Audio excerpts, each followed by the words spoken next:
Now that's been said, I can continue. So at this time, we want to begin the day by acknowledging that we are on unceded Indigenous lands. The Kanian Kehaka Nation is recognized as the custodians of the lands and waters on which we gather today.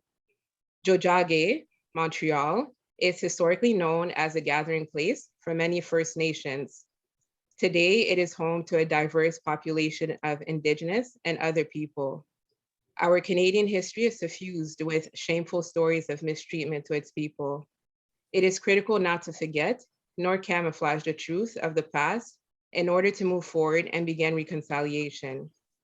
It is important to highlight the respect we must have to uphold the continued connections with the past, present, and future in our ongoing relationships with Indigenous and other people within the Montreal community. Again, thank you for joining us today to celebrate the launch of The Fire That Time, Transnational Black Radicalism and the Sir George Williams Occupation. Tonight, we have the honor of seeing and speaking to Ronald Cummings, who is an associate professor in the English and Cultural Studies Department at McMaster University, and Nalini Mohabir, an assistant professor in geography, planning, and environment at Concordia University. Together, they've co-edited the book for which we are all gathered tonight. Through the organization of this event, I have grown to appreciate both of their soft-spoken, modest nature. I thoroughly enjoyed getting to know both of them and reading the product they've put together. I look forward to the day when the book will be officially published and purchasing a copy. We are fortunate to have gathered an impressive group of panelists who participated in the production of this book. Tonight, you will be hearing from Dr. Clarence Bain, a lifelong educator. He has a PhD in economics from McGill and is a professor emeritus at Concordia University's John Molson School of Business, in addition to being president of the BCRC.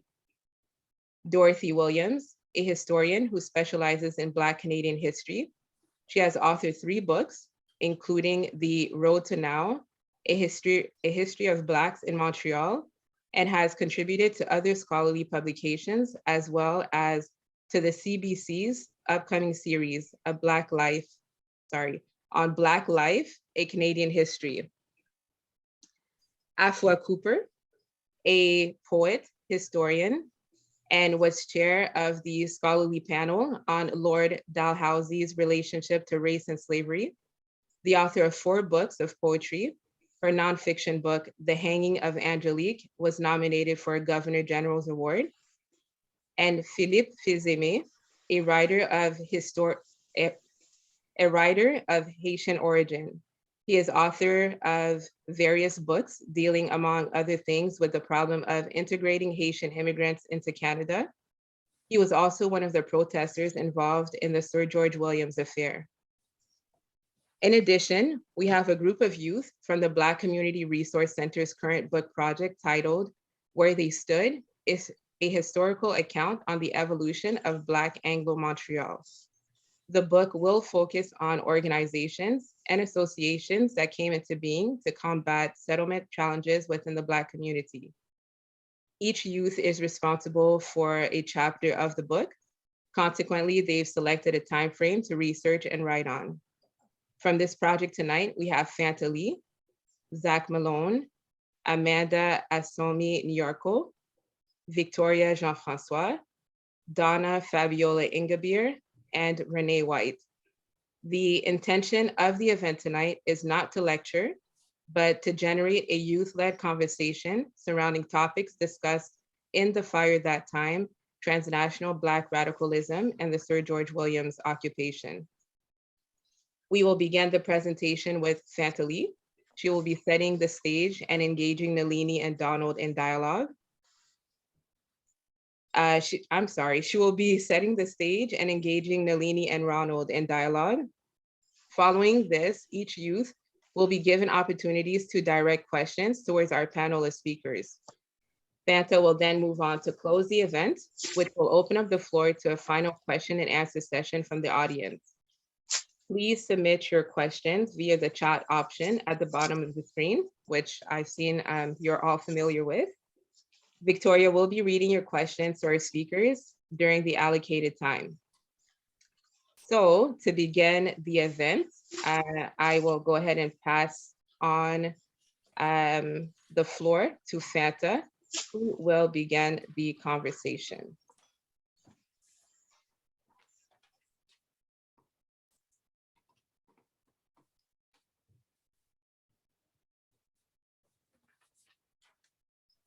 Good evening, everyone. My name is Fanta Lee. I'm a law student at McGill and an executive member of the Black Law Student Association of Canada. I'm delighted to be here this evening as a representative of the youth group of the Black Community Resource Center. Although this event is virtual, I'd like to start by raising the energy in this room, this virtual room, and ask everyone to give a virtual shout out. Unfortunately, there is no fire, but a heart or an applause in order to honor Ronald Cummings and Nalini Mohabir for not only producing this book, but for transforming it into an exercise of community building by collaborating with us, by collaborating with the greater Montreal community, the Canadian community, and of course, as we all know, the transnational dimension of this book is beyond those who have joined us this evening. As a student involved in various activism, in various initiatives, now known as EDI projects, I often think about what is the most effective way of bringing about change? What is the most effective way of building community solidarity? And this book offers all of that and more. And so a key theme of this book is not only the transnational, but the transgenerational aspect. And we are gathered here today with both the founder of the BCRC and new members of the BCRC like myself. And so as we begin, I'd like to start with the transnational dimension, because in reading this book, I asked myself how and what sparked Nalini and Ronald's interest in putting this book together. And so the origin story of this book is a transnational one. Ronald and Nalini met as students, as international students at Leeds University. They would meet weekly, have coffees, and really discuss their survival strategy in the academy. But as we know, this book is about more than survival. It's also about community, about bringing about impactful and long-lasting change. And so I will begin by asking Nalini and Ronald to speak to the inspiration for this book and why this book is organized in a transnational and transgenerational format.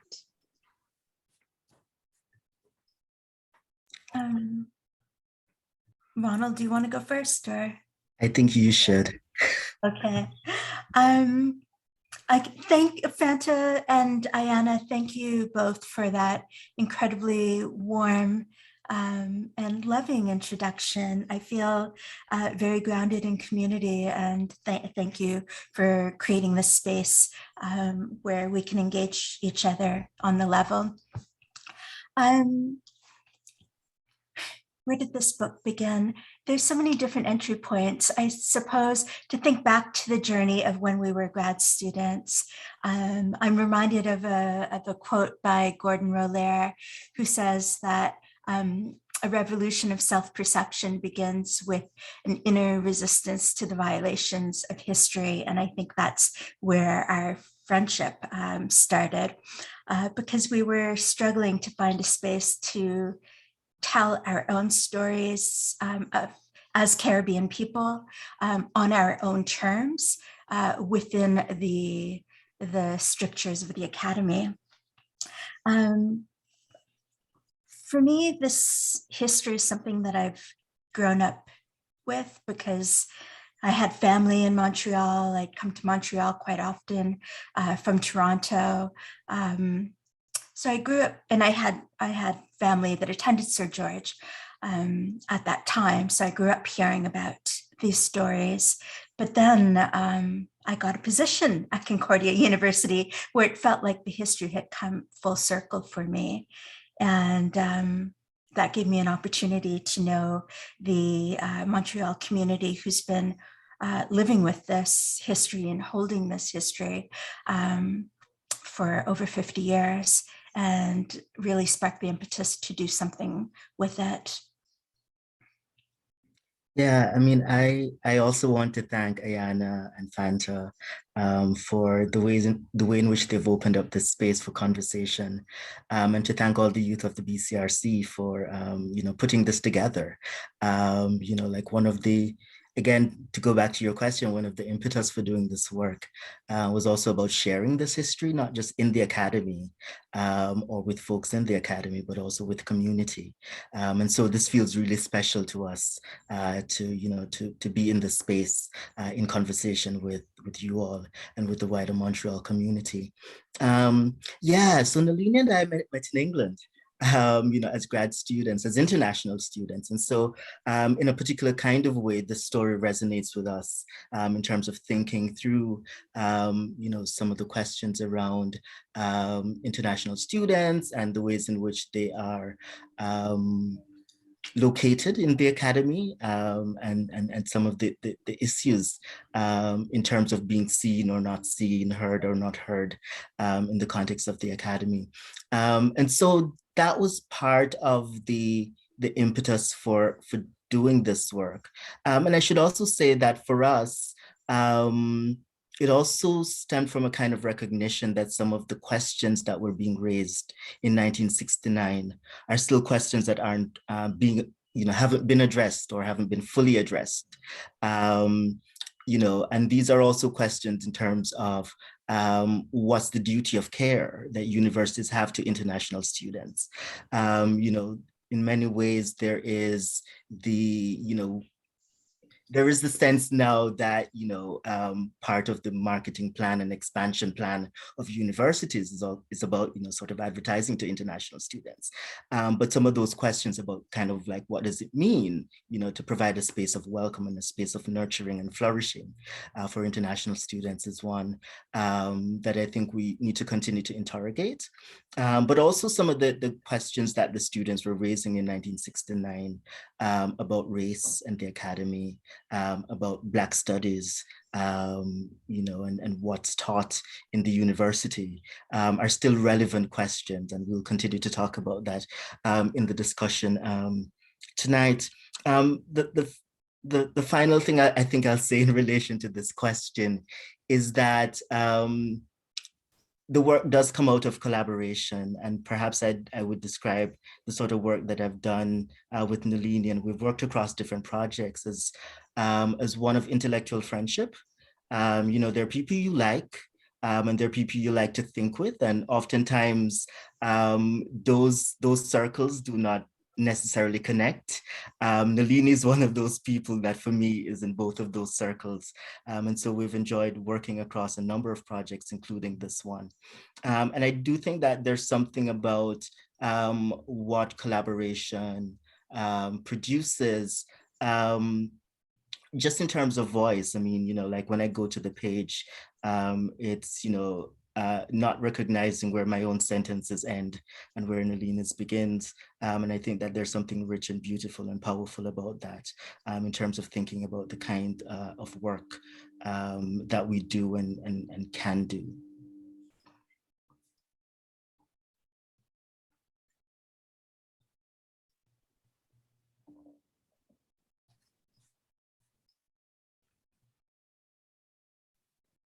Thank you. Thank you for those beautiful responses and great conversation starter, Fanta.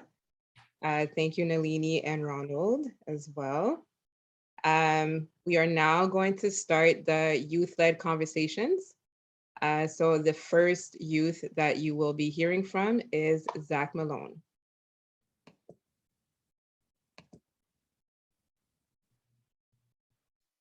Hello, everyone. I just want to say first off, thank you, everyone at BCRC and everyone that had to deal with this book and holding space for me to be able to hear your wisdom and be able to talk with you tonight. My first question, or my question, will be directed at Philippe Fils-Aimé. And first thing, Please speak into your mic a little bit more, please. Oh, the first question will be directed at Philippe Fils-Aimé. And before I get into the main question, I just want to know more about like your role during the protests.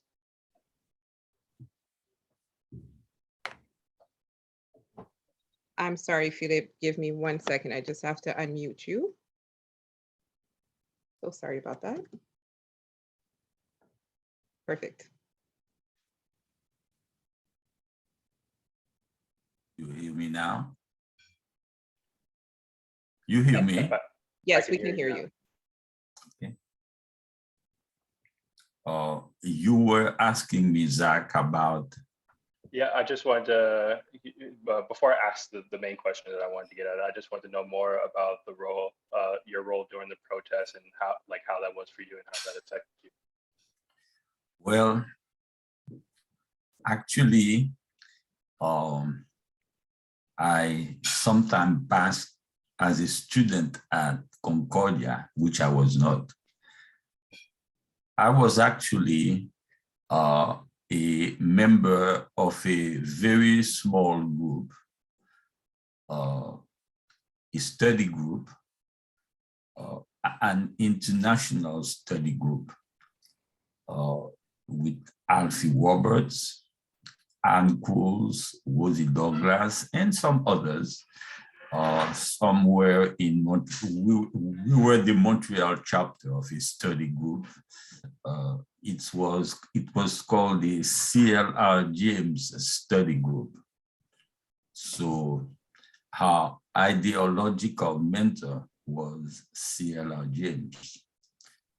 And we functioned like a sort of a mini party on the international scale, because we had people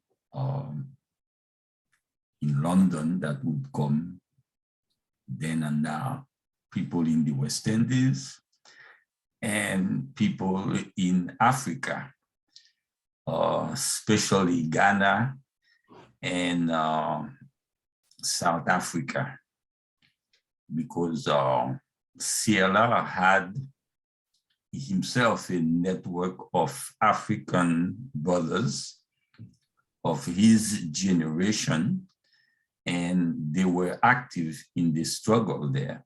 And some of them even took power. Some were simply new government employee in the newly liberated nations of Africa.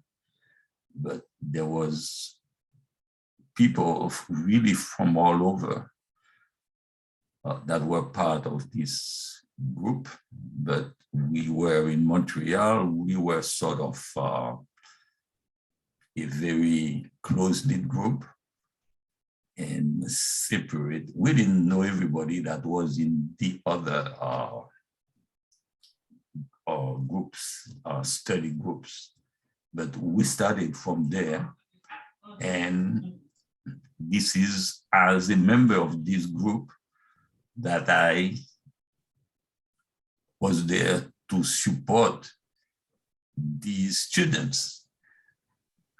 As I said in the text, like at the beginning, I was not too keen on that because that was just some bougie Negroes trying to take their place in the system and all that, this kind of a little radical thinking, like, and then it got into me through another aspect. As the weeks were passing by and we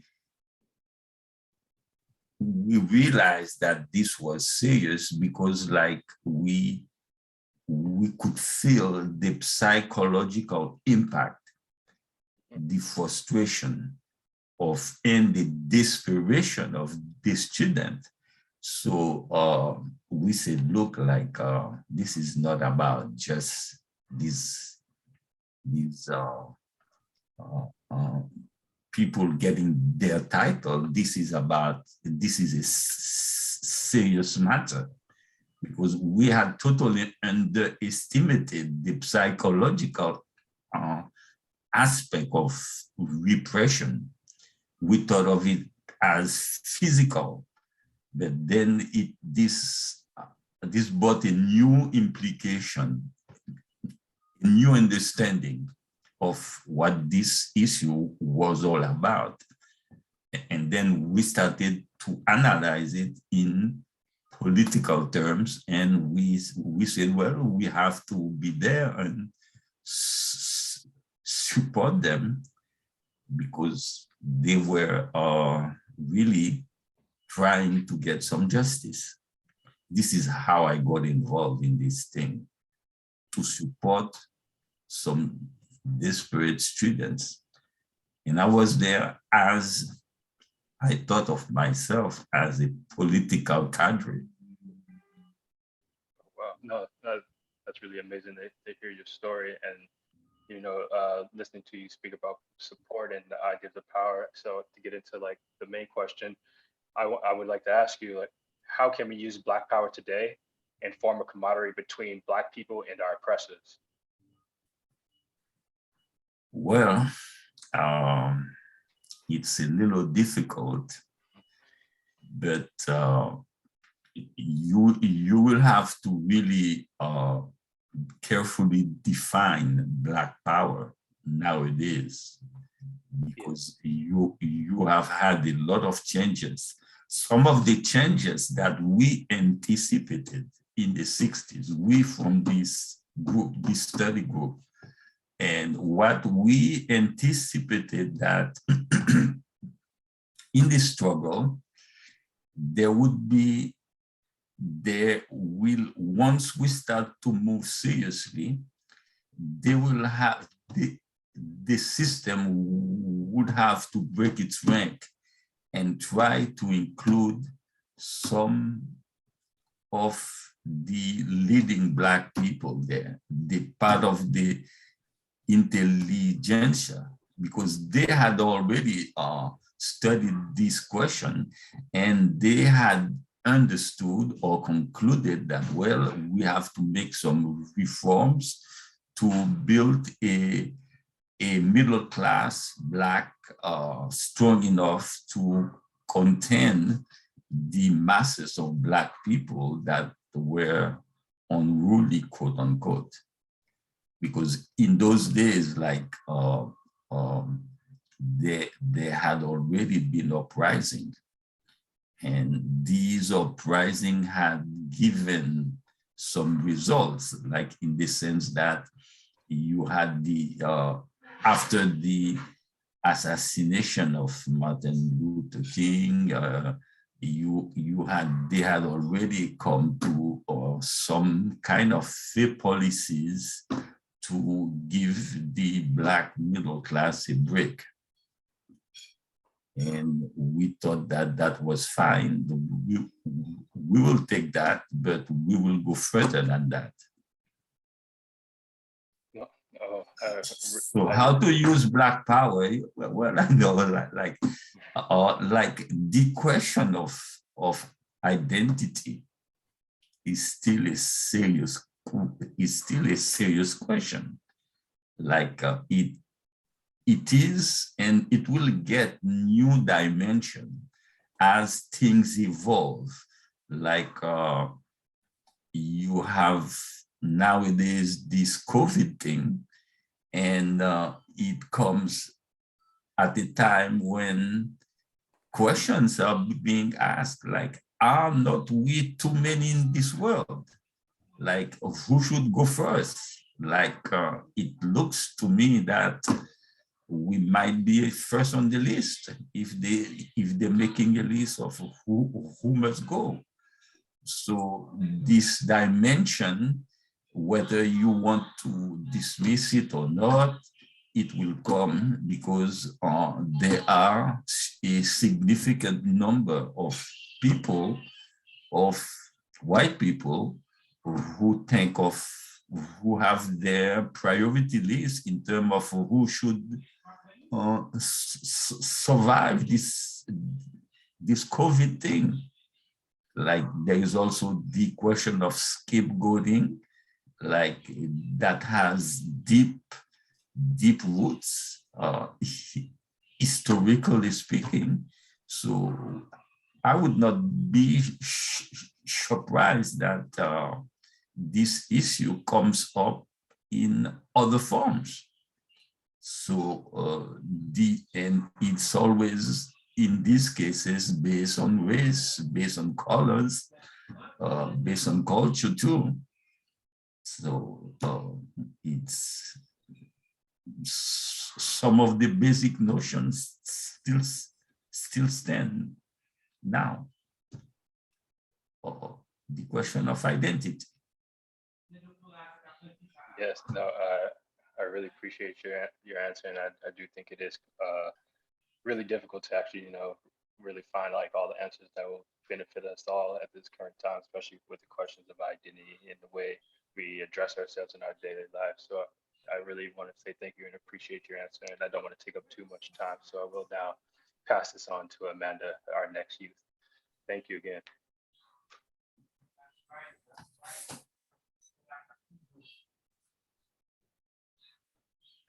Hello, so my question is directed to Dorothy Williams. But before I ask my question, Dorothy, can you please summarize your chapter a little bit for the audience?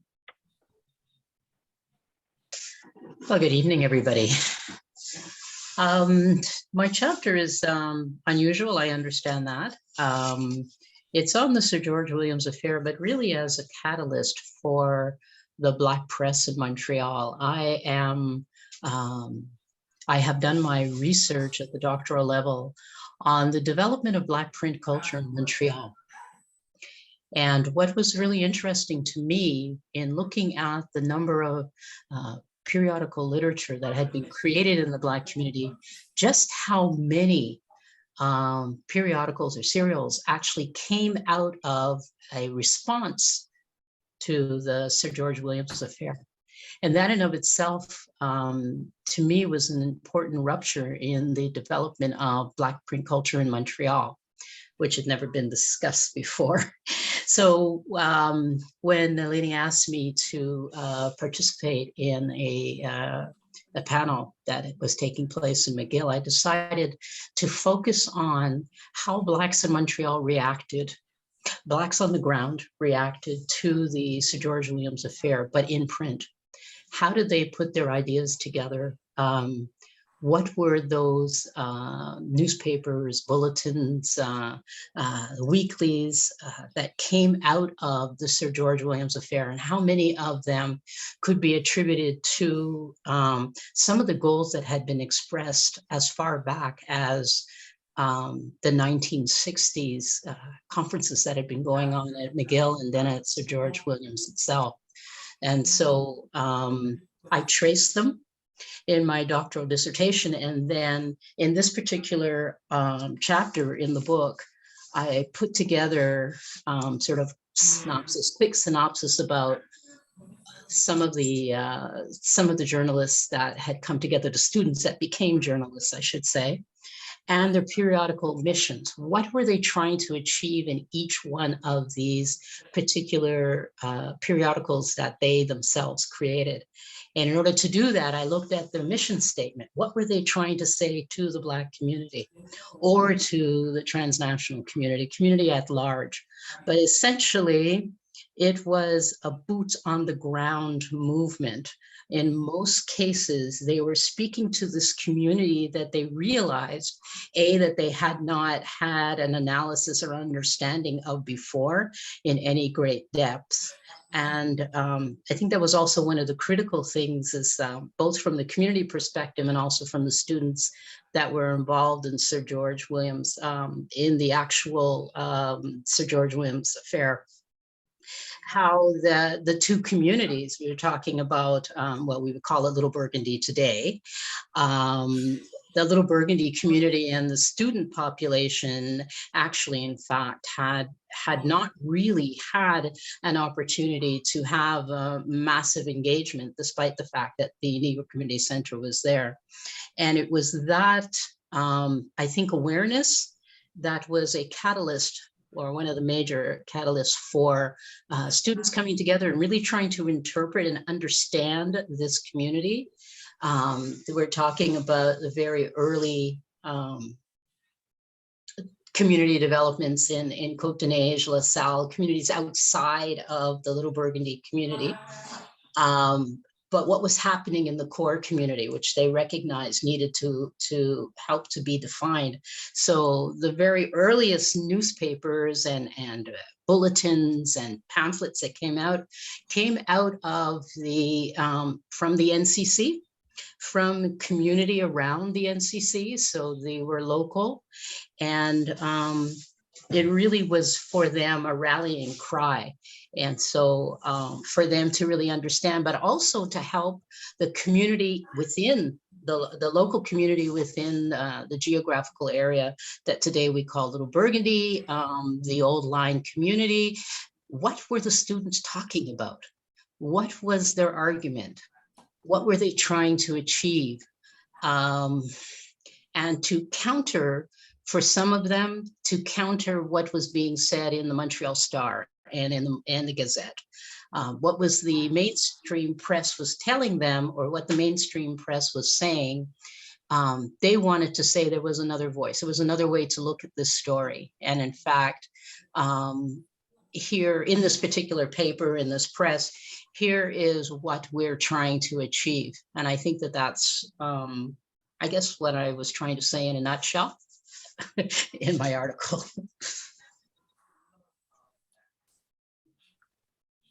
Well, I don't know, like, if I may, like, when you speak about this Black press, as I understand, as I lived through it, the Black press at the beginning was, well, it was always reflective of the times. Like when I first came, like what was written were words by some of our elders, like the elders being people like Lloyd Bess, Clarence, yes. And these people were writing mainly academic thesis that had a lot of relevance, because these people, they came out of these struggles of the early 60s in the West Indies. You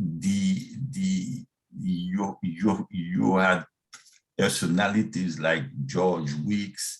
The union movements there was making serious stride, like making sure that workers get paid better and improving the condition of life of the middle class in the West Indies.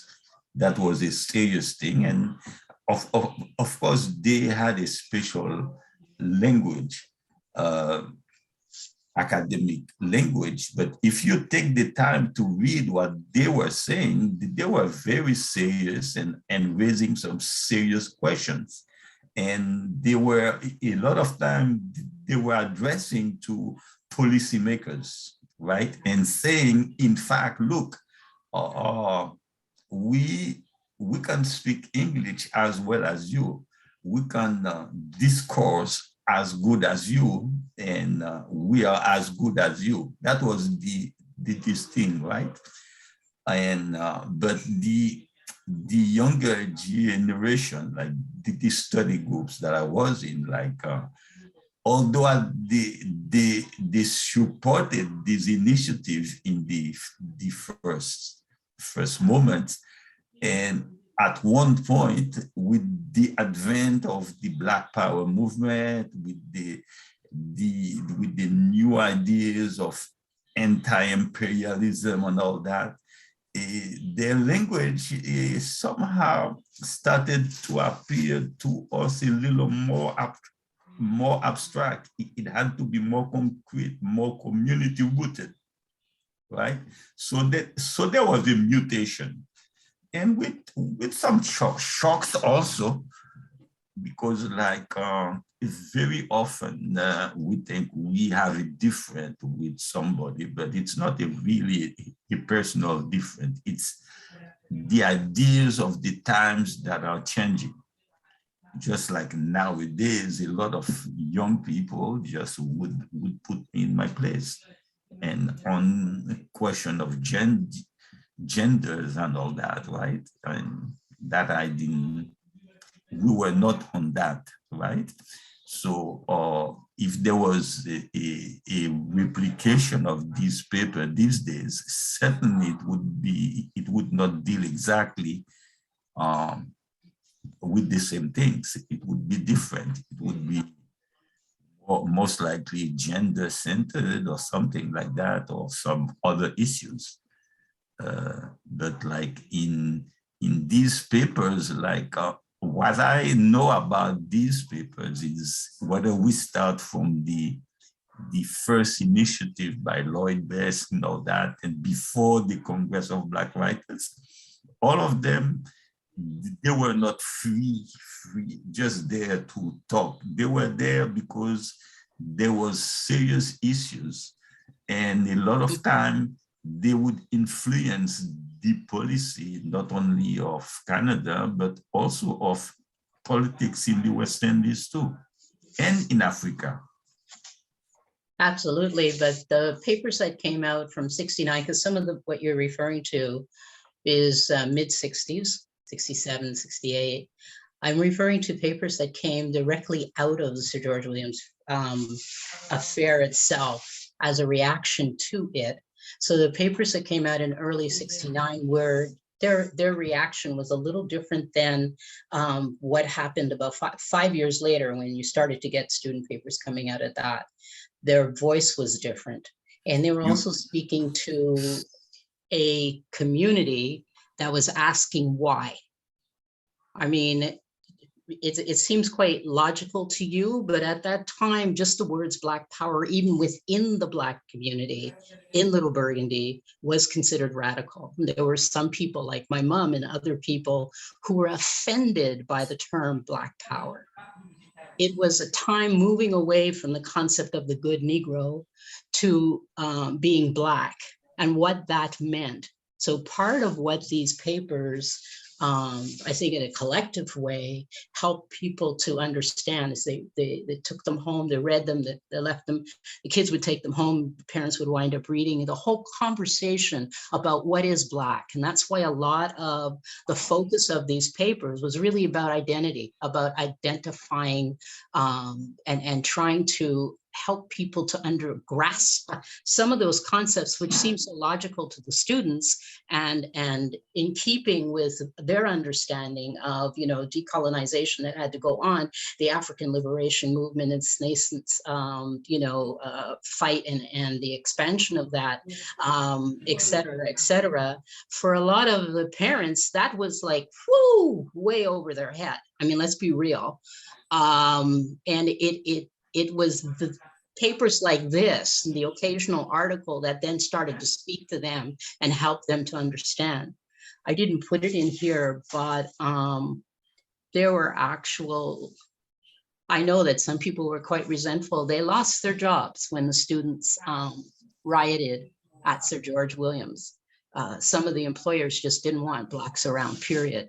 And so again, it was a reaction to that how do we then mirror or marry students' goals and aims and wanting to now be part of this community with that large overarching vision, if you will, of Blackness as opposed to Negroness.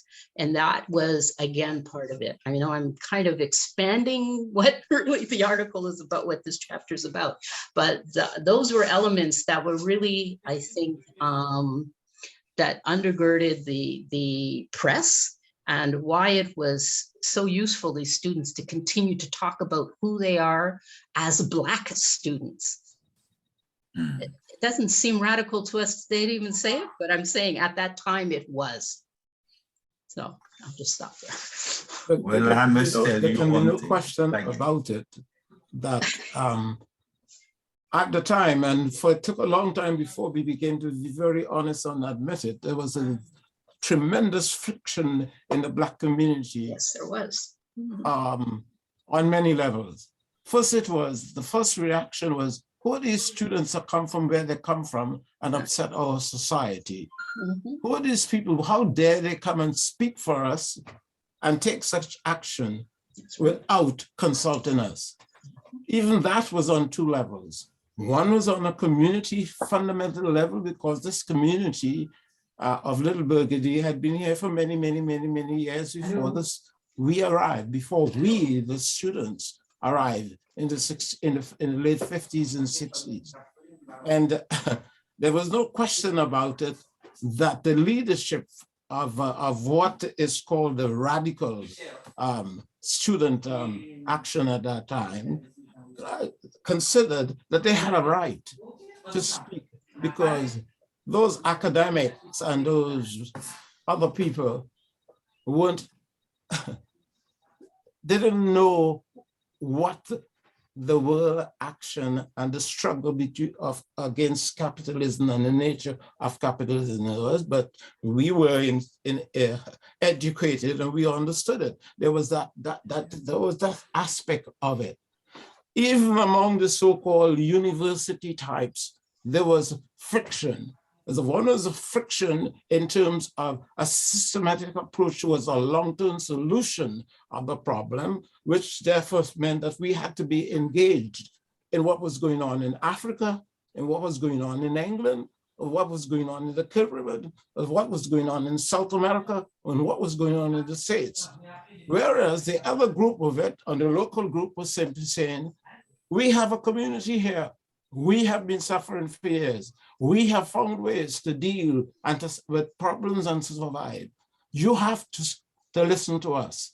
I remember once that Dorothy Williams, for instance, who was one of among the, I'll call it, aggressive, sensible, aggressive activists in this movement, organized a meeting with the church, Reverend S. Why?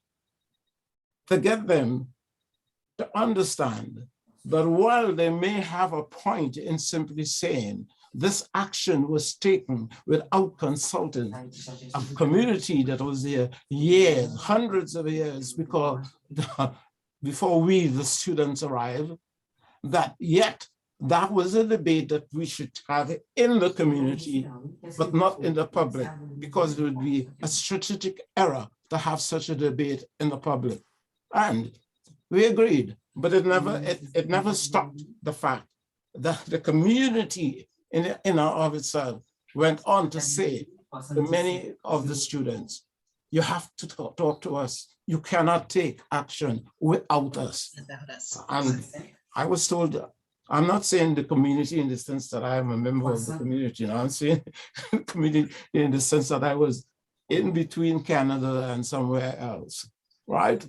And this happened at the time I didn't even know what, I wasn't even taking the concept of being a tenured professor seriously. I wasn't even, it's only, as a matter of fact, it's a miracle that I continue to be employed by Concordia, totally so, right? Because you don't appear on the news media and say that your bosses were wrong and they handled the whole thing imperfectly and ineffectively, and therefore they're now paying the price for it, right? You say that and then you lose the job the next day. I didn't, and I don't know why. But there was this tension in the Black community. And this contention was essentially responsible, for instance, for the ultimate failure of the National Black Coalition of Canada, which took a position which was more based on the domestic Canadian sense of how they go about reaching a position of some sort of balance in the equity of with the so-called mainstream population. And they didn't think that what one of the leaders said, these students, they came from the Caribbean, meaning we. They then trying to find out how we will deal with our problems.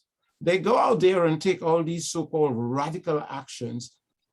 And when they have upset the whole apple cart and they graduate from the university, they're going to go back to the West Indies and leave us to clean it up. That was the statement of a president of the National Black Coalition. So there was no, this was not a completely harmonious movement. This was a lot of debate, internal debate, partly because as Philippe says, he was a member of a group, but was more concerned with overcoming the capitalists in the world, as opposed to settling what might seem to be trivial Canadian problems, with a population that was only something like 5,000 people. In 1960, the population in Quebec, Black population was 6,000, 5,000 living in Montreal, most of whom lived in Little Burgundy. The Black students that took we the Black students didn't take any action towards the definition of Black pride that was different from what Black Canadians or Black Americans were taking. We did not. This action broke out actually because a bunch of students took a certain action, and we're not judging the action now, but we're saying that the action was not the beginning of Black consciousness and pride in this province or in this country, because at exactly that time, you had people like Carl Taylor, Winston Nichols, and several other people literally questioning the relevance or the truth of Star of the North. They literally wrote in a magazine called Expression and said, this doesn't exist, this is nonsense. Mm-hmm. This is the real fact of our lives, as I said, is the fact that we were brought here into the West under the transatlantic African slave trade to produce the first set of capital for the development of the whole of this Western society. So there was no difference in terms of a radicalism of a perception and the actions taken. There was a difference in gaps in people's knowledge and the fact that we were fragmented by the old traditional colony capitalism of the mercantilist system. So we have to be very careful how we discuss this. Thank you. Very careful. Thank you, Dr. Bain, for that very passionate explanation and response. Amanda, did you want to finish off? Yes. Thank you, Dorothy, Philippe, and Dr. Bain. I'm so happy the Black Press sparked up such great conversation. Next, I'd like to pass the floor to Fabiola. Thank you, Amanda, and thank you so much to all our panelists for being here this evening. As a Concordia University alumni, I feel so lucky and privileged to be in conversation with you, especially the people who were there in the 1969. Even though this event was extremely significant to the history of Montreal, it's not really a conversation that we have today at Concordia University. And I find that so unfortunate and somehow surprising, because it's something that was very significant in our university, but it's never really discussed. So I'm going to go ahead and ask my question. It's directed to Philippe Fils-Aimé. I'll just do an introduction a bit of my chapter, which was chapter 1, the chapter I was assigned. And then I have a second question. I hope I'll get a chance to ask the question a bit later in the evening.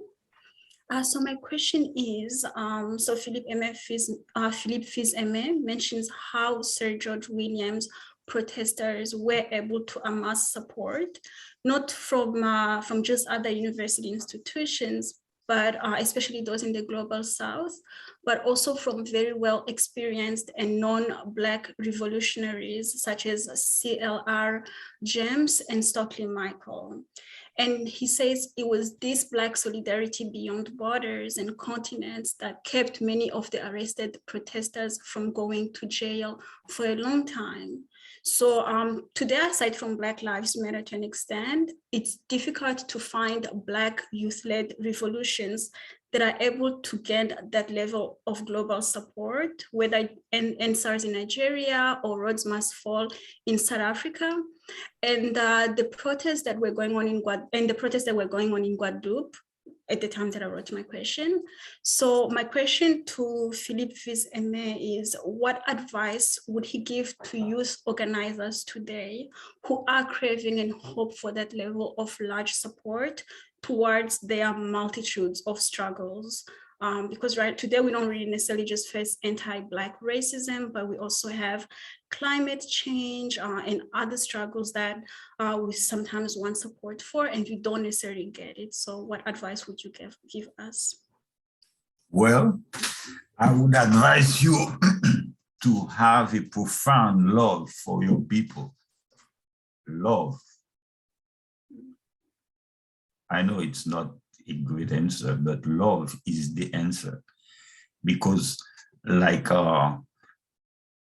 in the case of Sir George Williams, we had much more community support than one could imagine, because we did one thing. We followed the advice of some of our elders, which was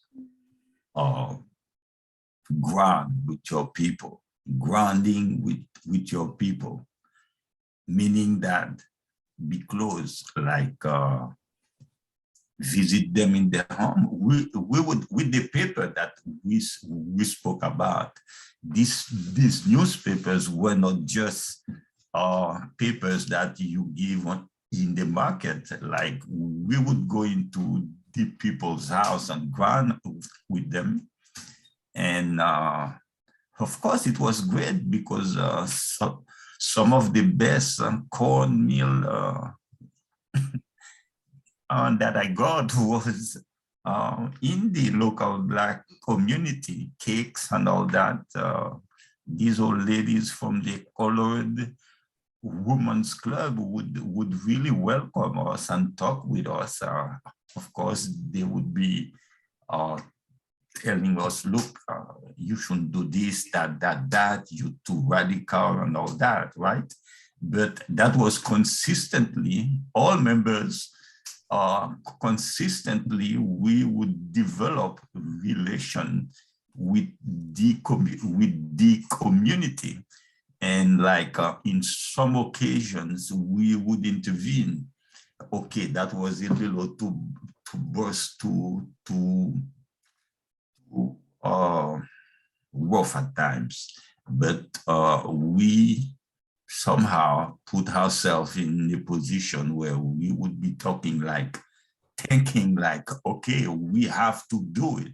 We have the strength. Like, we were also inspired by the Black Panthers. And some of the problems that we would deal with them in our own fashion. Like, I remember specifically a case where you had a landlord, a Black landlord, who had a lot of young ladies from the West Indies, mothers and all that. and working here as domestics, and the guy would size their passport and raise the rent on them and do all kind of abuse. So we took care of that. Like, we were a little rough, but the results are, this was the result of how integration into the community. I still remember these cakes by Mrs. Dash, with cakes. And so, like, we were very close to the community, which explained that anytime we would get in trouble, like, somebody in the community would hide us. Like, I spent 5 months at one time being searched by the CMP because of some protests that I did against the Duvalier regime. And really, you had the best policeman on my tails, and they could not catch me because, like, I would be jumping from one house to the next one, and everybody be hiding me. They knew I was in the area, but they didn't know which house that was. So basically, if you keep in touch with your community, and if you define your community as people of African descent in America, you will get some interesting result. Whatever your discourse, it will be heard, and hopefully it would be understood.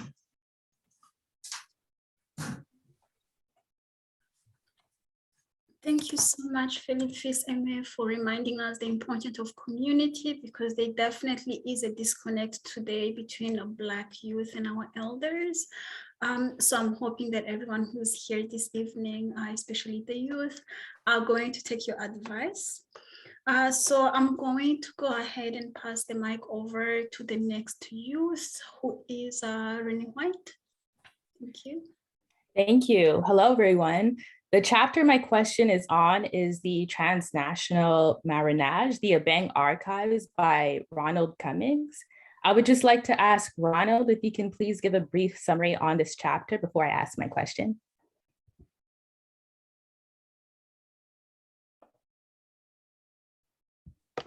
I'm sorry, Ronald, I'm going to unmute you. 1 second.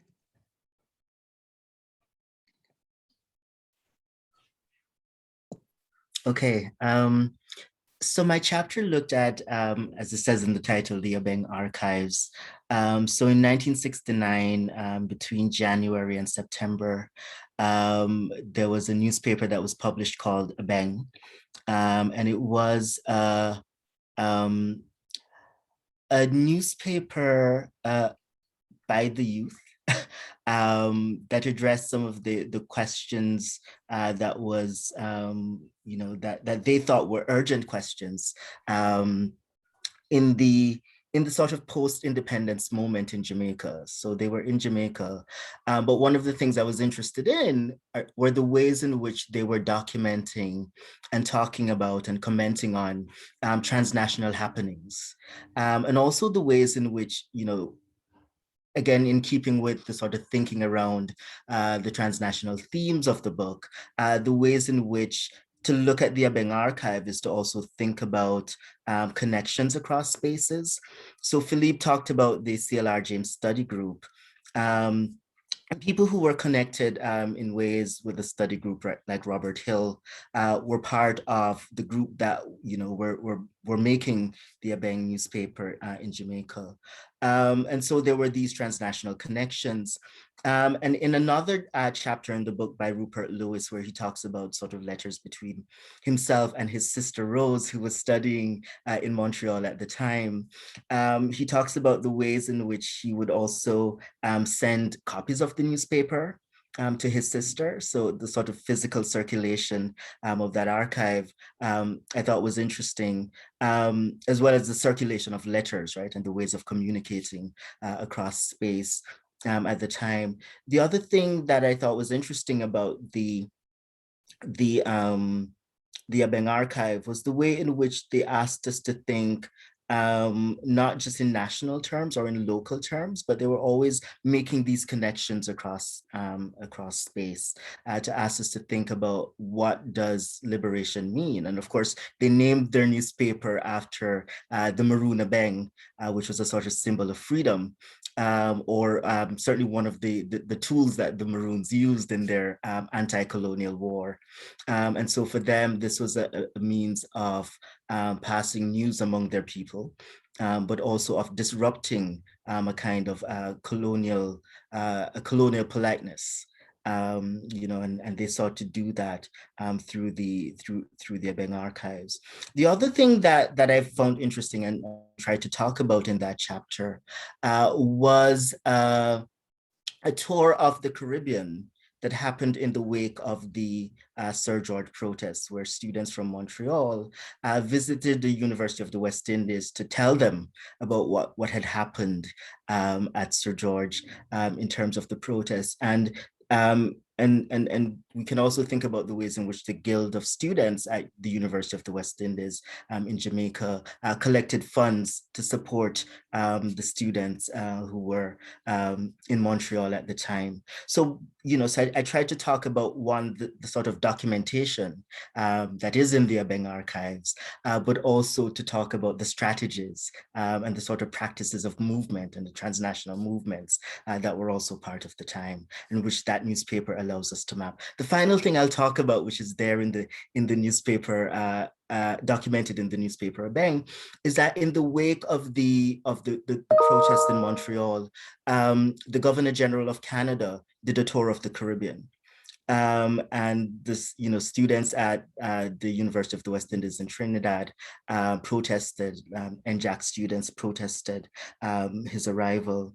And it's one of the places where there's a really sort of thoughtful critique of what that trip meant as a kind of PR strategy, and also just thinking about the sort of the ways in which the Canadian state was part of a sort of colonial system, and the ways in which we might think about that tour and the personage of the Governor General touring the Caribbean at the time as a representative of the Queen, and what that meant in terms of thinking through that in terms of an anti-colonial politics.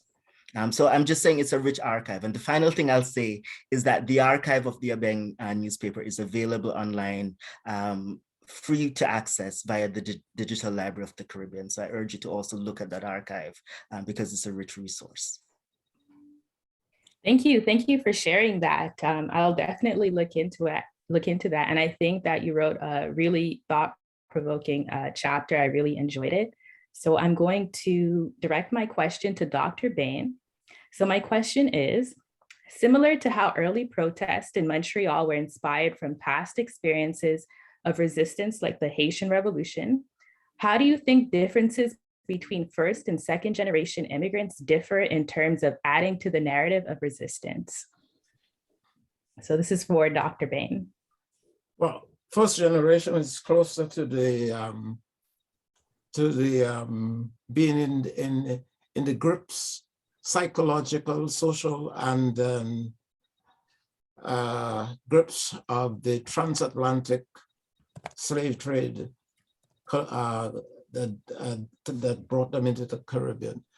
In two ways: resistance to be created, the resistance to being turned into somebody that you in yourself know that you are not, right? And then the second thing, actually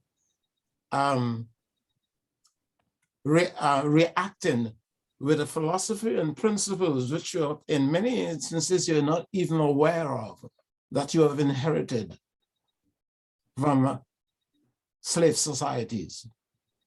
That's first generation.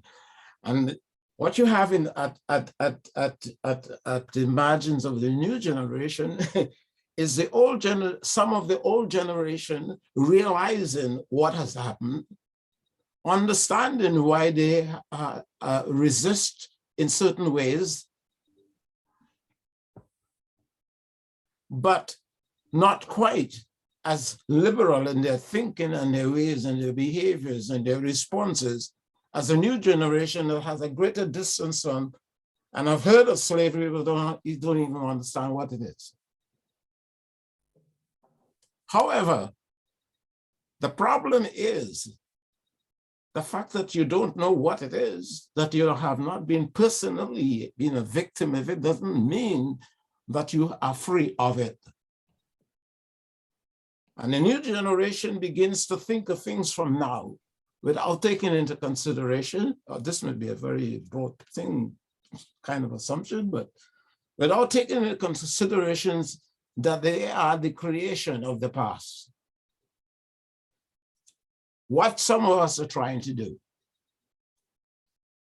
is to find out how we became who we are, why we do what we do, purge ourselves of all those things that we don't consider being, that is, has evolved out of our human genetic response to our environment, and move forward. But we know that moving forward, there's no certainty as to how you respond to things in the future, because we are normally not just responding to people's attitudes and behaviors and their search for and the need or the impulse to use power against others. We are also dealing with how the external world, a world external to the human species, is changing. All right? So the new generation is in a little bit of a confusion. We are either prone to react with an impulse and a power and an anger that we don't even understand, because we don't know that the reason that we are acting like that is because we have been robbed of ourselves and who we are. I don't even know, as I say to some people, the last time I spoke a language which I could say that was mine is when I was born, and I didn't cry in time. I didn't scream in time, and somebody held me up by my legs and slapped me on my ass. That was the last time I spoke a language that was mine, right? There are people and there are writers in the Caribbean that committed suicide when they got to the point of trying to express things from an inner self that's truly theirs, and realize that they didn't have a language or thought process that they could say is truly theirs and only theirs. And in the frustration of not being able to be creative from the self, but only being creative from that was imposed upon you by other cultures, they committed suicide. Now, everybody doesn't commit suicide that simply, but some people did commit suicide. Some writers did. So that was the old generation. The new generation, they just take any language, whichever one it is that was imposed upon them, and they make it theirs. So the Oxford Dictionary that never had a word of anything else that did not derive from England or London or Cambridge or Oxford is now giving you the etymology of words that basically derive out of the resistance of Black people and other people to the imposition of English or the imposition of French or the imposition of Spanish or the imposition of Portuguese upon them. Now they're doing that, right? So in a sense, the new generation and the response of the new generation, although we may not see it as always complete in itself, it nevertheless has carried over into its living and its reaction to the world that it's in. Some of the anger, and I'm not using anger in a negative way here. Anger is necessary for your survival at times. Although politically, and you need to be smart in how you use it, because in the final analysis, survival is what is the purpose of our life. Huh? The final purpose of our life is survival for as long as possible and as happy as much. So some of our strategies may at times seem to be what you call being catering to the old colonial system. But if you talk to some people as to why they behave in those ways, they will tell you some of them will go to the Bible and says and tell you that the Bible says that if your head is in the lion's mouth, just ease it out. And he that lives, and another term they use, he that lives to fight another day is a smart guy. So running away when you see that you cannot conquer in a situation is not an act of cowardice, but is what you do ultimately and what you achieve ultimately by whatever other strategies you might apply is. So here this is a situation that we are in.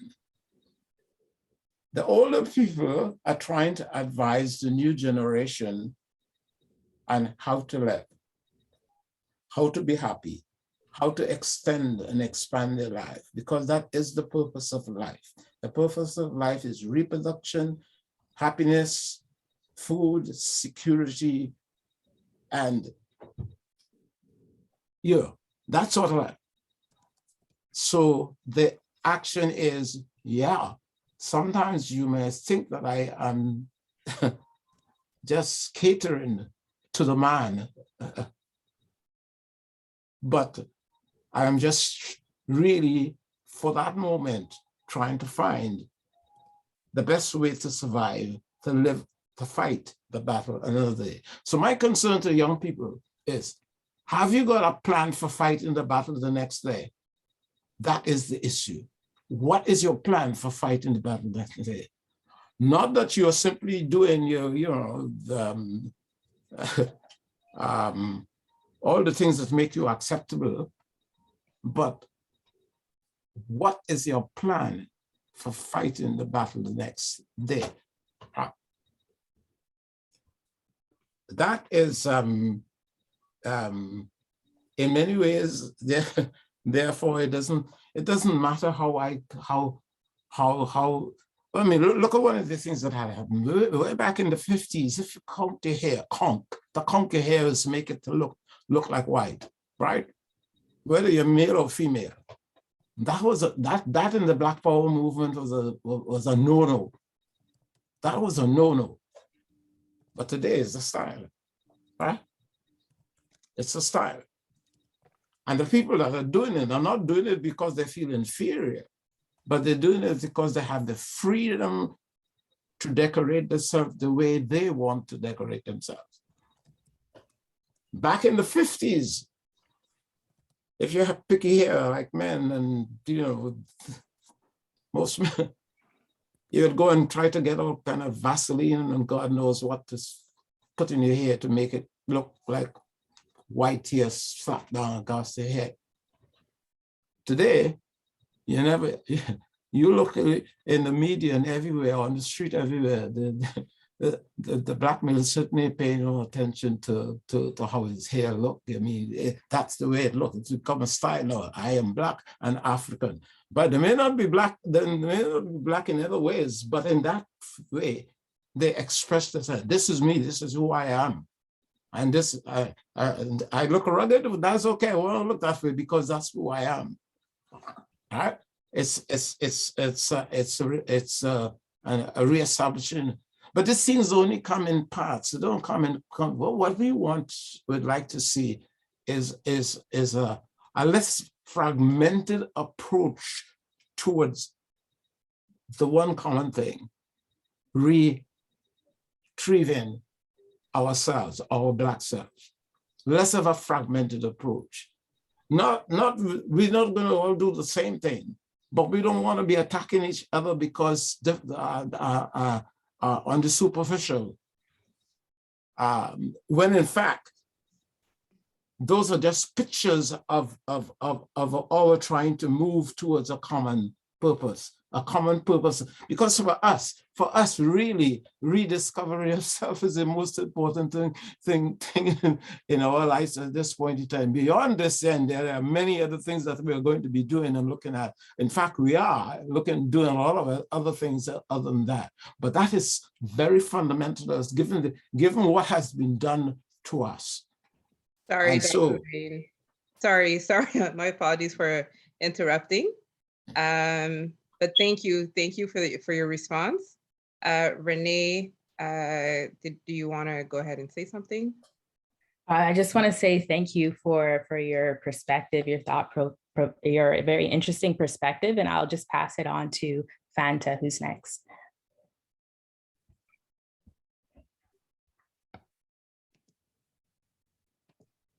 Thank you, Renee. And now I'm going to direct my question to Dr. Cooper. And Dr. Cooper offers us a powerful chapter on reparations. And she writes, reparations is a core principle of any truth and reconciliation project. So Dr. Cooper, can you speak to us about this chapter?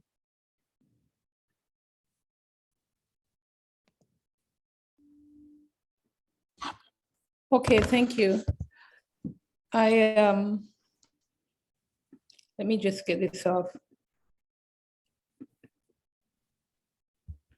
Good evening, everyone. Thanks for coming out, and thanks to Ronald and Nalini for putting this book together and for inviting me to be a part of it. And thank you, Fanta, for your questions. You want me to speak about the chapter? So one of the discussions around the Sir George event that came about in 2019 when the conference happened at Concordia, Protest and Pedagogy, was about memorialization and was about reparations, restitution to make repair, because it was almost as if it was 50 years of silence. This incident just being swept under the carpet. So many people were arrested, so many people were deported, so many, I mean, we know at least one person who died, Coralie Hutchins, and we wanted to kind of lift up the carpet to expose all that had happened and to give it like a public airing and to let these voices be heard and these stories be told. Given the damage that happened, the 6 people, the 6 students who made the complaint, none of them became doctors. We know what happened to their lives. Of course, many of them, well, they all went on and engaged in other professions, but it had a tremendous impact negatively on their lives, on the lives of their families, on the Black people in Montreal, the Black community, and across Canada and across the Caribbean, as we know. So the whole issue of reparations came up. How could the city of Montreal, but Concordia University in particular, acknowledge this event, acknowledge what happened in 1969, and also over the course of the 50 years to memorialize this, to acknowledge it, to remember it, to commemorate it. And so that's what my chapter is about, but it was situated in this historical context of Black history in Canada. I looked at the deprivations that Black people faced from they arrived in this country, from the moment they arrived in this country, or primary experience of enslavement. The fact that we were enslaved longer than we have been free. And even after slavery ended in 1834 in the Anglo-American world, what followed that wasn't full social equality for Black people. There was no social equality. For example, Black people still couldn't vote.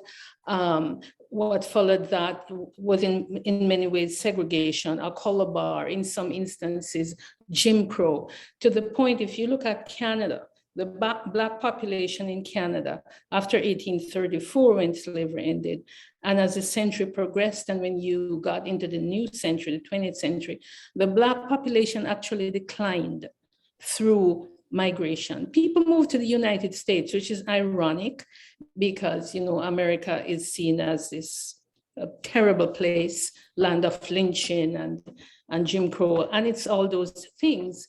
But Black people in Canada in those decades, early decades of the 20th century, the latter decades of the 19th century, felt that they had a better opportunity, a better life opportunity, better social opportunity, better economic opportunities, educational opportunities, political opportunities in the United States and in Canada. So for example, we know that at the end of the century, 19th century, 1/3 of the Black people in Boston and perhaps New England as a whole, but certainly in the Boston area, were Canadians. If you look at the census for Michigan and other border states, you will see high rates of Canadians, Black Canadians in these places. So Black people had to leave to survive. As Canada or the Dominion, the state, the federal government opened up immigration, you know, when you had the so-called the conquest of the West, the so-called pacification, which is basically war on indigenous people on the prairies, and then the building of the railroad. The building of the railroad from coast to coast was one of Surgeon A's national strategies. And so the railroads were built, they needed immigrants, white people, and they brought in, you know, hundreds of thousands of people from Eastern Europe, Southern Europe, and also from the United States. We often don't think of of American immigrants making up a big percentage of the white population on the prairies, but something like fully 1/3 of the white people who came to Western Canada were white Americans who came to take up farmland. There was a concerted effort to deny Black people entry into Canada. In fact, Black people were banned from entering Canada. So for fully 100 years almost, from 1867, when Confederation took place, to 1962, when Canada's immigration policies were so-called liberalized, what you had were laws that stated specifically, Canada is a white man's country, and we don't want people of color. We especially do not want Black people to migrate here. They could come as farm workers, as domestics, as we know, the domestic scheme in the 1930s, the first one from Guadeloupe, and then in the 1950s, starting from the British West Indies, and then men farm workers, and people could come as students. But it wasn't until 1962, 67 that these doors were opened up. So like Australia, Canada pursued a white-only immigration policy.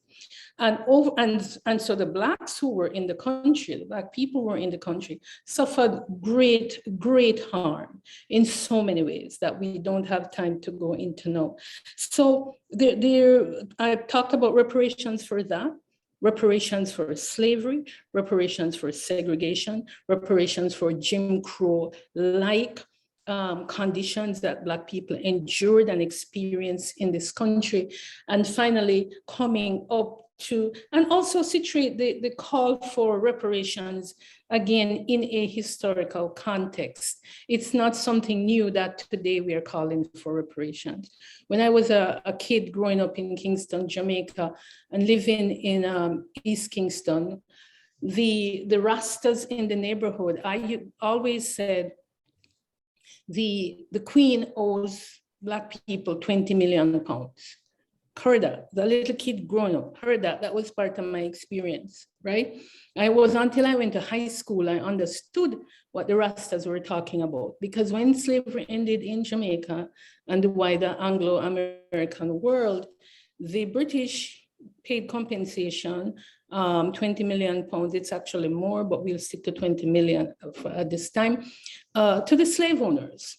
And the enslaved people who had worked for free for generations for the British received nothing. They say, okay, you're free, go do your thing. Knowing that the people had to come back the next day and work for slavery wages on the plantations.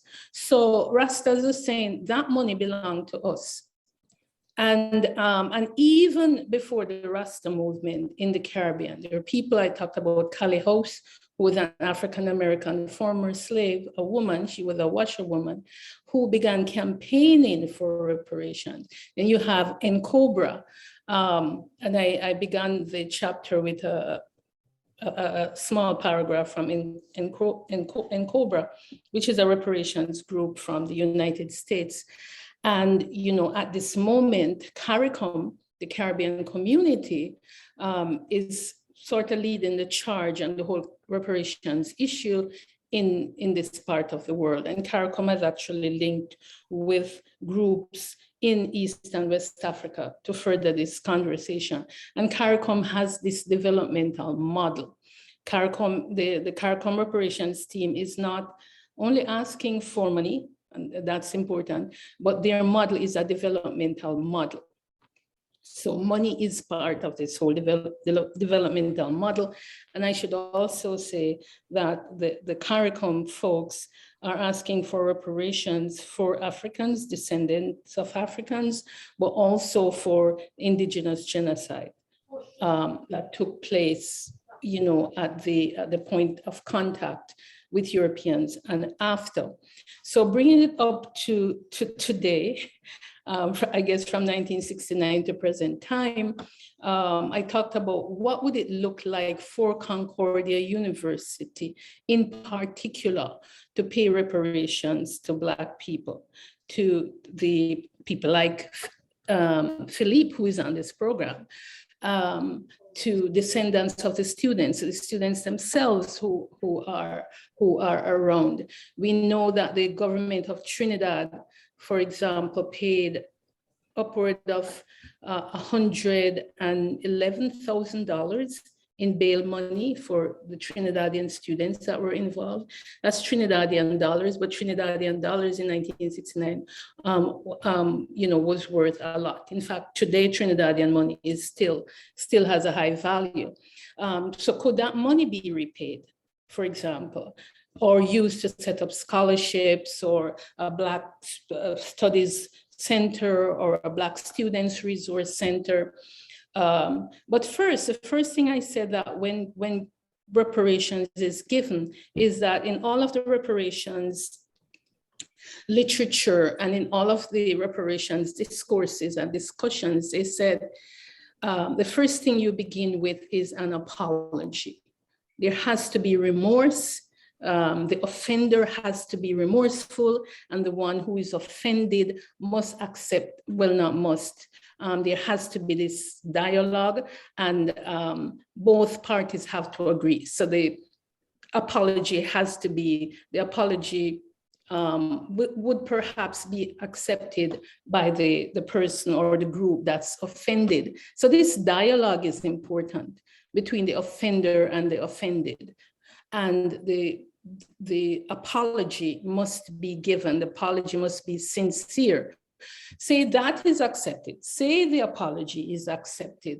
Then one can begin to move on. And one can, that is the first process in this reconciliation, if that's the way we're going. So talk about truth and reconciliation, the truth must be told before reconciliation can happen. And part of the truth telling is this apology. Let's say that happens, let's say that's beautiful, then you begin with what is it that can be done? What are you going to do? Of course, that's going to take a committee of people, a group of people. It's going to be engaged discussion over a period of time, and people will decide what it is that they want. In my chapter, I put forth some ideas. So like a plaque, public art, the Student Resource Center, the curricular intervention, the setting up of Black Studies program at Concordia, Christiana Abraham has done this fantastic exhibit on the Sir George affair. Can that exhibit be made permanent. I'm thinking it should be made permanent. It should be a teaching tool. It can go online. It could, you don't have to be at Concordia or in Montreal to see it. It should be provided so anybody around the world can see this exhibit and learn the story and learn the history. And so, and it really saddened me. To this day, we're on this panel, and I think of Coralie Hutchins. She was 18 years old. She was beaten in the head by the police. She died a few days later. A memorial in her honor, a memorial in the honor of everyone, some form of I'm making up that word, memorialization for the event, but a special memorialization for Coralie Hutchins. So it is a race, right? And the baton is passed on. That happened 50 years ago, 52 years now. And, Ronald and Nalini has done this fantastic book in furthering the conversation, in furthering the work. This is necessary work, and we all have to take it, further. So I think right now for me, the ball is in the court of the university, and the university, meaning Concordia, has to just stop talking about we believe in EDI and do something concrete and meaningful. Thank you for that, Dr. Cooper. You anticipated my question. I wanted to touch upon the fact that, you stressed the importance of remorse. How do we ensure that these valuable symbolic gestures don't become the sole focus? And is the proliferation of the EDI action plan across Canadian universities undermining efforts for reparation? And how do we ensure EDI plans and the performative initiatives that often accompany them do not end up being co-opted? And I know you've been very involved at Dalhousie University, and in your remarks, you talked about this dialogue. So I'd love to hear your thoughts briefly on this. Okay, so you asked me like 4 questions just now. Ask me the first one again, and I'll go question by question. What was the first one? Fanta? Yes, so I'll probably just leave it with this one question is, okay, how do we ensure that these valuable symbolic gestures that do have a lot of meaning, as you explained, don't become the sole focus? Right, so this is where, unfortunately, maybe it is our task as Black people to be burden bearers. I don't know. Sometimes, it's an existential question. What's our purpose here? But I say that to say that we always have to be vigilant. So these things can become symbolic. There's a new dean, there's a new president, there's who doesn't have the same interest in the topic as the previous one. So and of course students leave too. I mean, you're there with your cohort. After 3-4 years, you're gone. Even if you're doing a PhD, eventually you're gonna go. So it's about consciousness raising. So as new groups of people come on board, in this case, students, you have there's the Black Community Resource Center. It's up to folks to pass on this information as new people come on, that we have to be vigilant. So they say they're going to do X, Y, and Z. We have to hold their feet to the fire. And if the new president or provost or whomever, or the person who they appoint to do the EDI work, if they leave, then the new person comes in, must have that memory. And if they don't have that memory, they have to be provided with that memory. They have to be furnished with that memory. So there always have to be people who are holding the feet of whomever, those in charge, to the fire. It is a work of vigilance. And it gets tiring. But if we are to survive, there are options, there are alternatives, which I won't speak about right now. But if we are to survive, that is what we do. Because, white people only relent when they think that their own survival and their systems are at stake. right? What we see in wake of George Floyd, it wasn't because white people love Black people. It was because they thought, well, maybe, you know, this shit is hitting the fan too much and our system might just fall apart. And, you know, so let's give them a little something, right? So we always have to be cognizant of the fact that we're living in the belly of the beast. We're living in white supremacy. White supremacy is not kind. White supremacy is a beast. It's a devouring beast, and it's particularly hateful towards Black people. I won't even say people of African descent, because anybody can be a person of African descent. So I'll just say it's particularly hateful towards Black people. So the vigilance has to be there 24/7. You mentioned Lord Al-Houthi, I did the report, I chaired the panel, we wrote up the report, we came up with about 13 recommendations, and there were some sub-recommendations too. And it is a struggle. It is a struggle. Some of the recommendations have been implemented. The first one was that there be apology. And the interim president at the time willingly gave it, or gladly gave this apology. It sounded really beautiful. And then after that, there was nothing. You know, about recommendation 2, 3, 4, madam. And so then you have to go and you have to say, you know, like, what's going on here? Then you have to write letters and send off an angry email or what have you. But some things are happening, like they are doing, I should say we are doing the curricular situation.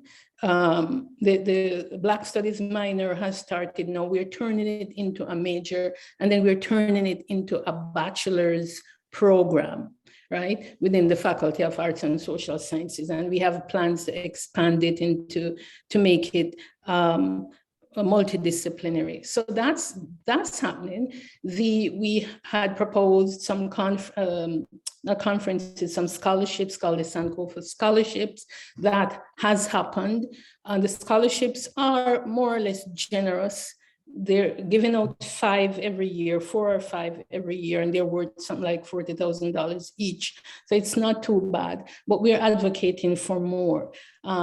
For local, when I said local, I mean Canadian Black students, but also for international Black students who, as you know, international students, many, if not most of them, have a hard time financially when they come here, because international fees at Canadian universities are expensive. So again, the watch, you have to be vigilant, because had there not been people at Dalhousie saying, hey, you got to do this, you got to do this, they would have just given the apology and you know, that's it, and they would be happy with that. So it is a burden that we bear, that we carry, but for me, it is a righteous burden. Thank you very much, Dr. Cooper, for your thoughtful remarks. I will now pass it on to Victoria. Hello. So my chapter that I looked at that interested me was on Caribbean feminism and reconceptualizing Black transnational protest. But what stood out to me was how the women of the protests were in the shadows. So I guess my question is for Afua Cooper and Dorothy Williams. So what do you feel was the impact of not having the women of the sit-in in more of a leadership role? And what do you feel men and women can take away from that?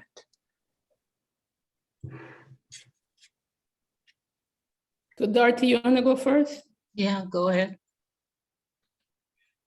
No, I'm asking if you want to go first. No, you go ahead. Well, I just finished speaking, so I'm going to recharge myself. Well, I'll go ahead. You know, we know when we had a conference in 2019, yes, oh my God, it is 3 years now, right? 3 years. It's 2022. And there were some of the people who participated, some of the women who participated were there. Brenda Dash was there, right, Ronald? Brenda was there? Yeah. Juanita Westmoreland was there, and Juanita at the time of the protest. She was doing her PhD at the Sorbonne in law, and she came back to Montreal to help in the defense of the students. So women were very, very much involved. I mean, Philippe talked about, going to the homes of these women, the Colored Women's Association of Montreal. So, but it is like, it's about consciousness, right? So when one is recording these events, when one is writing up these stories, if one doesn't have that critical lens or that perspective, I would say a feminist or womanist perspective, and not just to say, hey, the women were here, but to say, hey, the women were front and center of this thing. Because we're so trained from the get-go to look at these issues, to put men at the center of it, right? So for example, when we look at some of the main speakers at the Congress of Black Writers in October of the previous year, 1968, it was, like the who is who. These are all luminaries: C.L.R. James, Stokely Carmichael, you name it. Rocky Jones from Halifax. Miriam Makeba was there. I don't know if she spoke. It doesn't seem so, but she was there, and there were some other women who were at the Congress. But it was really, really very, not the Congress. It was really very male-centric. So until that point, and I'm not blaming anyone, because we talk about consciousness raising, we talk about expanding our consciousness.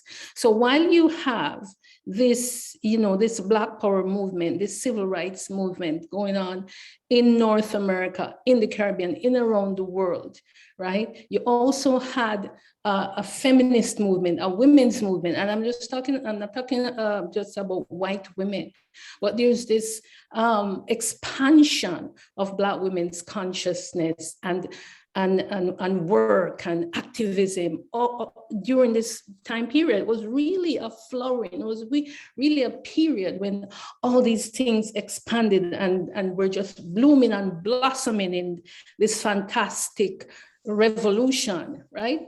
So it's kind of androcentric, but as time went on, and certainly now, and that's why we could have this chapter written in this book about, feminist organizing, that it is happening, it has happened, and we pay homage. And in fact, as we're here talking about the book and the issues that the book deals with, and the Sir George event, then we also have to honor Bell Hooks, because she certainly was, one of the women who took the baton and who made such a tremendous contribution in Black womenism and Black feminism, whatever you want to call it. So I would say that the records speak of the contribution of women. The women were there, many of them are still alive, and many of them, it's interesting because some of the women will say, after that event, I never spoke about it again. I left, I went to the United States or wherever. I did my life. I became a famous artist of batik, wherever. I never spoke about this because it was so traumatic. I felt I was under surveillance. So I just kind of went into something else. And we really have to pause and think about that, because many people, women and men, their lives were at stake. We also have to think about people's mental health. Obviously, people being deported, people being beaten, people losing their livelihood, men and women. So it is in many ways sometimes at times women write themselves out of a narrative because of certain social and political situations. And I'll give a personal example. I was very much involved in the ROM, into the Heart of Africa demonstration, right? 1989, 1990. I was a student at U of T at the time. And the response of the state was so violent. It was so awful. And we were poor. We could even afford lawyers, right? You got legal aid lawyers. The response of the state, they meant to just crush us, that we would never have any thoughts of radicalism again, ever, or challenge the state. And there for many years after that, if I gave an interview, and I did, I would use a pseudonym, right? Because I knew I was blacklisted in certain quarters. And even though I think people could figure out that it was Afua Cooper who was talking, well, I gave a pseudonym, and I don't know if she's on the program, but there's a certain anthropologist from Montreal who interviewed me quite a bit. And I use a pseudonym. She said, "You want to use?" I'm like, no, I don't want to use. So I kind of silenced myself. I gave the interview, but I silenced myself. It wasn't until this anthropologist, it's Shelley Butler, by the way. I think she's okay if I call her name. When the book was being reprinted, and she called me, she said, "The book is going to be reprinted. Do you want to use your real name?" And I said, "Yeah, what the hell? Why not? I'm just going to stop hiding."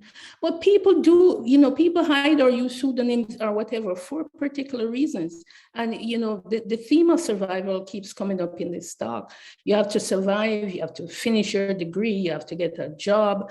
And I had a child. So all these things were important. So if, 50 years ago, some women chose not to talk about it, and now we have people here who are reconstructing that history, which is fantastic, then we have to understand why. So I'm not saying it, I'm not going to blame male centrism or androcentrism. We have to look at the full context. Yeah, that's it for me. Thank you.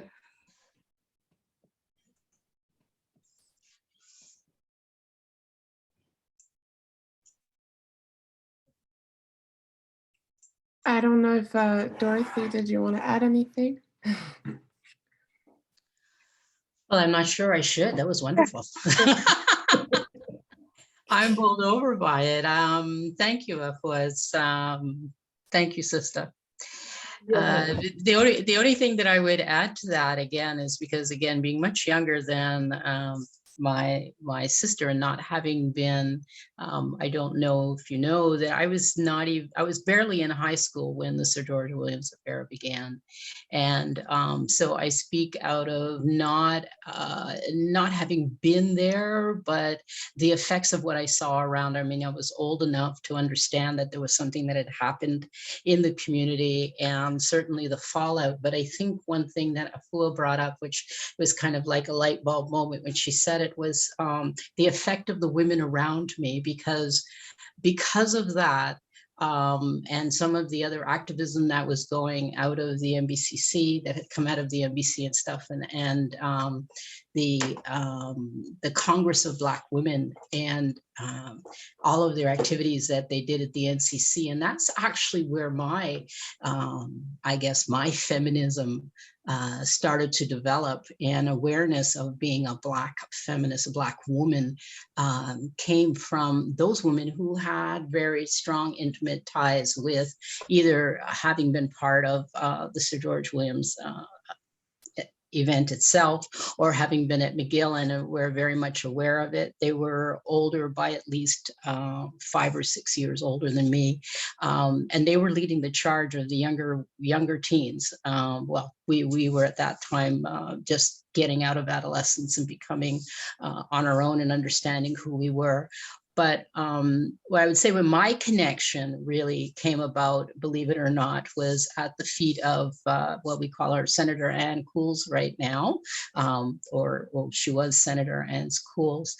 She lived on Coursol Street near Atwater.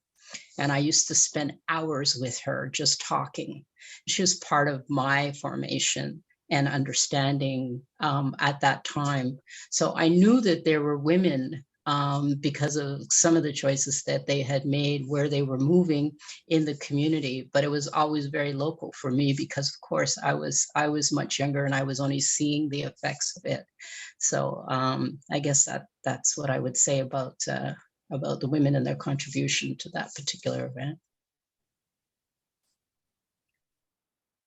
Well, I want to, I guess, start a bit. There was a question in the chat I feel can kind of mesh it all together about retrieving our Black selves, or just retrieving ourselves as Black people within this whole conversation.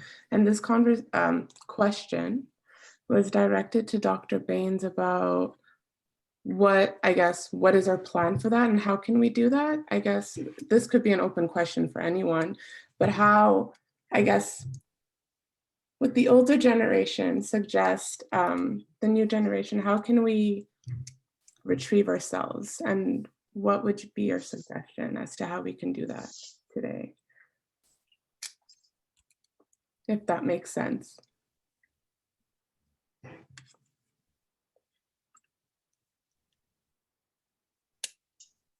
Well, you know, that's not a question you could answer on a linear pattern.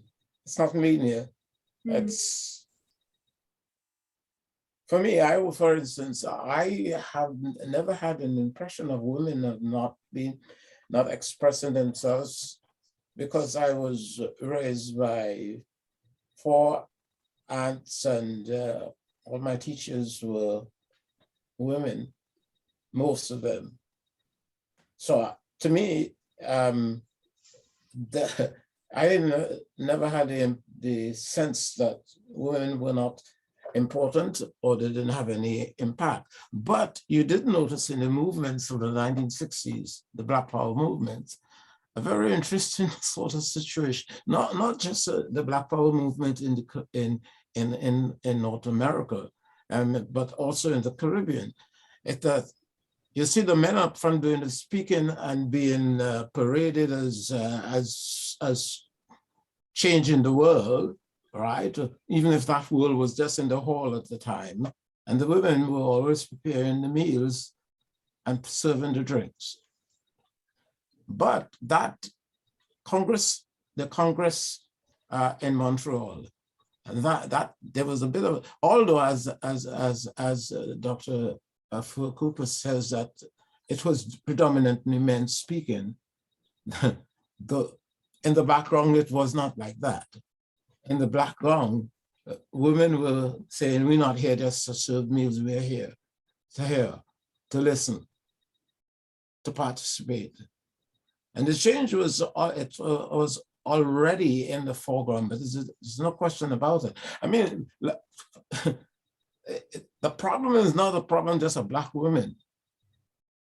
I was shocked, for instance, when I came here in 1955 to realize that women were not engaged in politics or didn't even have the vote. I just couldn't understand it. And I guess that was an expression of my own colonialization, because I felt that this is a white country, so for anybody who is white had to have privileges that anybody else didn't have. I couldn't even understand who would clean the street, for instance, and still one of my Black colleagues who had been here 2 years before me, Sir Clarence, who the hell you think is going to clean it? There are more of them than us, right? So answering the question is not that simple. It's very, but today, there's no question about it. For instance, I look in this panel that we have here, and there's no question about it. The male is the minority. Not because we went out and just choose women to be on the panel, because it seemed to me that men have developed different kinds of interests or have lost certain kinds of focus, I don't know. And that basically, if you really want to get somebody to really be engaged today in a social community action, you're more likely to get, you better spend your time talking to a woman rather than talking to a man. So the situation is changed radically. Thank you, Dr. Bain, for answering that question. I do acknowledge that it is now 8 o'clock. We are a bit behind schedule. We are transitioning to the conclusion. Fanta is going to take the floor. So this brings us to the conclusion of this event. We started by discussing the fire that time. We can also discuss the fire this time by the hope sparked by this community-led event. I'd like to thank once again Nalini and Ronald for bringing us all together this evening and for highlighting the multifaceted aspects of student activism, the transnational dimension to it, but also the need and the need for a continuing plan of action. And so now I will pass it on to our esteemed Nalini and Ronald. Yeah, I just want to join in saying thanks. We have several of the contributors to the book here, and I think I just want to call everybody's names who contributed to the book, and want to do that quickly. Kai Kellau, who wrote a foreword for the book and also wrote poetry. And for us as editors, it was important to have poetry as part of this conversation, because in 1969, when the students were organizing, they reprinted Claude McKay's "If We Must Die" as part of their rallying cry around the protests. So we thought it was important to have poetry as part of this conversation. Clarence Bain, Brenda Dash, Philippe Fils-Aimé, Nancy Warner, who shared their recollections of 1969 at the conference that we had in 2019. Christiana Abraham and Juanita Westmoreland for their interview recalling the trials and the sort of events following the trial. Dorothy Williams for her rich chapter, Amanda Perry, Michael West, and Michael West also gave a keynote at the conference that we did in 2019. Nigel Westmass, Rafiq Shah, Alexis Pauline Gums, Curland Ayana Bob, who's here in the audience, Rupert Lewis, Ocean Jasor, Afua Cooper, and David Austin, who wrote the afterword for the book. I think we also need to say thanks to Black Rose Books, our publishers, who have been really wonderful and patient with us. In 1971, Black Rose published the first book about this protest. And it was the first book that they published as a press. And so it feels kind of like a full circle moment that they're publishing this book over 50 years later that returns to that moment to think about that protest. So thanks to Clara, thanks to Dimitri, thanks to Jason and all the folks at Black Rose. And I'll hand over the last word to Nalini. Thank you for doing all those thank yous, Ronald. And thank you all, the audience, for sharing your Friday evening with us for 2 hours on Zoom. We're very appreciative of that, because our goal in putting together this book was to reclaim the significance of this history. And we can't do that without a public reckoning with this history. And for that, we need the community, we need a new generation of young people and activists to take these questions forward, questions that still require attention, as many of the contributors and panelists have reminded us, questions as to why there has not been an apology, questions about why Black studies, the demands which were made for Black studies in 1969 is still an ongoing demand. Questions as to why these seemingly, these colonial histories are still hidden in plain sight in the universities, and how will we reckon with this for those of us that are students or academics in these settings or other colonial institutions. So thank you all for raising those questions, and thank you most of all to BCRC and to the young people who did such a wonderful job in engaging with this and raising new questions for us to think about as we move forward. Thank you. Thank you everyone for being here. We really appreciate it. Thank you for staying an extra 5 minutes. Congratulations to Ronald and Nalini. Thank you for involving the BCRC and our youth. This was great. So on that note, I wish everyone a wonderful evening.